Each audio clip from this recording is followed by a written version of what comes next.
અમદાવાદમાં ઓટોનું metre down થતાં જ હવે ખિસ્સો ખાલી થશે. સરકારની મંજૂરી વિના રિક્ષા યુનિયનોએ ભાડામાં વધારો કરી નાખ્યો છે. સરકારના નિયમોને નેવે મૂકી યુનિયને જાતે જ નવા ભાવો નક્કી કરી લીધા.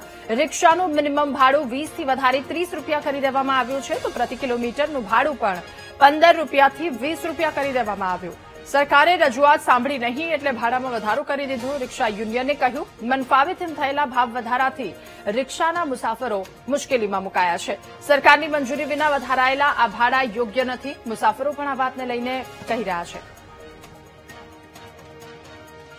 હવે સરકારને અમે વારંવાર અમારા આવેદનપત્ર દ્વારા એમને માહિતી આપી કે ભાઈ સીએનજીના ભાવ રોજે રોજ વધે છે, એમના અડધી રાતે બી વધી જાય છે.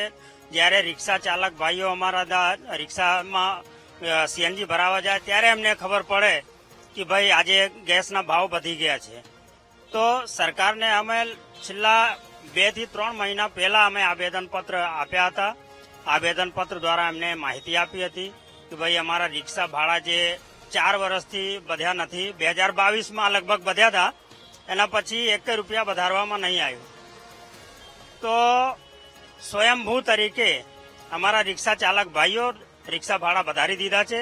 અને છેલ્લા 20 દિવસમાં રૂપિયા 10 થી 12 રૂપિયાનો ગેસનો વધારો થઈ ગયો, જે અશક્ય છે અને અમને એ પોસાય એવું જ નથી. અમારી રજૂઆતો છતાં પણ જો સરકારના કામને આ વાત ના ધરાતી હોય તો મજબૂરન અમારા રિક્ષા ચાલક એસોસિએશનો દ્વારા નક્કી કરીને અમે અમારી રીતે ભાડાનો વધારો કરેલો છે. લિમિટેડ પૈસા આવતા હોય છે એટલે કારણ કે ઘણી વખત મારે ઓલા રિક્ષાની સુવિધા ટાળવી પડે છે. ઘણી વખત હાલતું જવું પડે છે કોલેજમાં.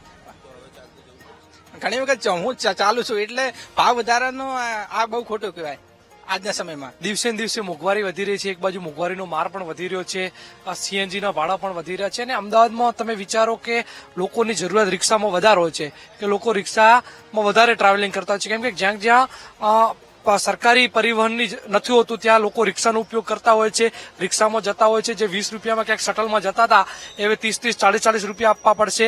આ સામે એક બાજુ સીએનજીના ભાવ પણ વધ્યા છે એટલે રિક્ષાવાળાઓની પણ કંઈક મજબૂરી રહી છે. પરંતુ સરકારે કંઈક એવું ઓપ્શન આપવું જોઈએ જેથી પબ્લિકને પણ અસર ના પડે અને રિક્ષા ચાલકોને પણ અસર